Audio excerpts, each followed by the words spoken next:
এখন বাজে ঘড়ির কাঁটায় ঠিক 6টা। হোটেলে এসে আমরা সবাই একটু রেস্ট নিয়ে হালকা একটু ঘুম দিয়ে আবার যাচ্ছি আমরা মন্দিরের উদ্দেশ্যে। আর এই দেখো আমার ছোট্ট গোপুসোনা বসে রয়েছে, ও আমাদের সাথে তারাপীঠও ঘুরতে এসছে। হোটেলের বাইরে আমরা চলে এসেছি, টোটোতে উঠেও পড়েছি, যাচ্ছি মন্দিরের উদ্দেশ্যে। কারণ হচ্ছে আমরা সকালে পৌঁছাতে পারিনি, আমরা পৌঁছেছি প্রায় 10-10:30টার সময়।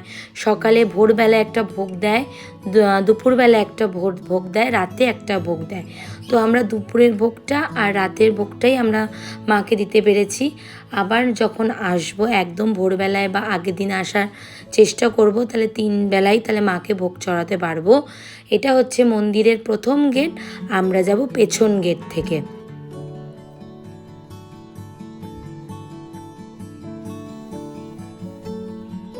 একদিনে ঘোরাটা হয় না, কারণ একটু টাইম নিয়ে আসতে হয়।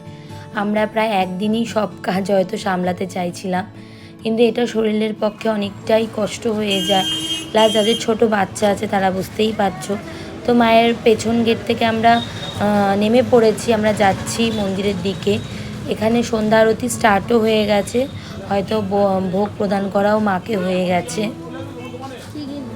তো দেখো চলছে মায়ের আরতি, কত কত ভক্তরা এখানে বসে আছে, আমরাও বসে আছি, খুব ভাল লাগছে। রুশান অনেকটাই রেস্ট নেয়নি, ও ঘুমোয়নি, আমরা সবাই একটু রেস্ট নিয়েছি, এবার ও খ্যান খ্যান করছে। এর সন্ধ্যা আরতির পর আমরা ভোগ নিয়ে চলে এসেছি। এটা হচ্ছে শীতল ভোগ মায়ের। তো এর মধ্যে আছে লুচি, সুজি, অনেক রকমেরই ভাজা আছে। কিছুটা নিজেদের জন্য নিয়ে সবার মধ্যে ভাগ করে দেবো। যদি তোমরা বড় গ্রুপ বা অনেকজন পরিবার মিলে আসো, তাহলে এটা নিজেদের জন্য নেওয়া যাবে, কিন্তু 4 জনের জন্য নষ্ট না করে সবার মধ্যে ভাগ করে দেওয়াই ভালো। আর যারা এই ভোগ দিতে চাও তারা কমিউনিটির সাথে অথবা যেই পাশে ছোটো ছোটো দোকান আছে তাদের সাথে তোমরা যোগাযোগ করতে পারো। ও কি কথা বলেছে?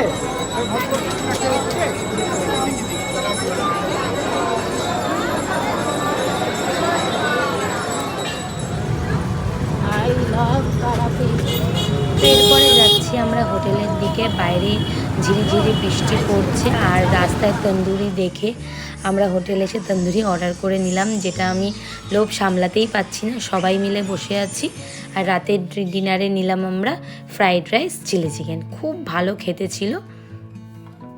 তো আজকের ব্লগটা এই অবধি রাখছি, আবার দেখা হবে তোমাদের সাথে অন্য একটা ব্লগে। এটা হচ্ছে পার্ট 2, আবার পার্ট 3-র একটা ব্লগ দেবো শান্তিনিকেতনের। তো আবার দেখা হচ্ছে অন্য একটা ব্লগে। আর আমার চ্যানেলটা অবশ্যই সাবস্ক্রাইব করো। টাটা।